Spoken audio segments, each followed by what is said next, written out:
Here we're looking at an example of what not to do with your cover letter. To start, it's got a blue background, and we know that employers prefer a white background for printing purposes and for simple legibility. As well, there are several graphical elements like this heavy border and this image, and it's best to steer clear of that sort of thing on a cover letter. If you want to show off your graphic design abilities, the best place to do it is in your portfolio. Here the date is missing, and in the addressee block there is no actual address, which suggests that the applicant couldn't be bothered to look up the information. In the salutation, we've got Dear Esteemed Ms. Delaney, which is a bit much.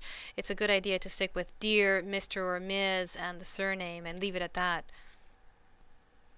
But there's a much bigger glaring error in the salutation, and that's the spelling of the recipient's surname. Here we've got Delaney spelled with an E, and in the addressee block Delaney is not spelled with an E, which means that one or the other has been misspelled, and you don't want to do that ever in a cover letter.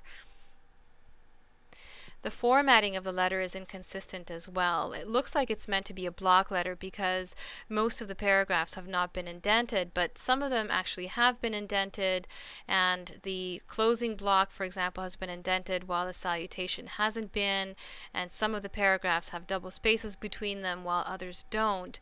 And while there is no hard rule about whether you should submit a block letter or a semi-block letter, it is a rule that you should be consistent. So you're either indenting all of your paragraphs or you're indenting none of them.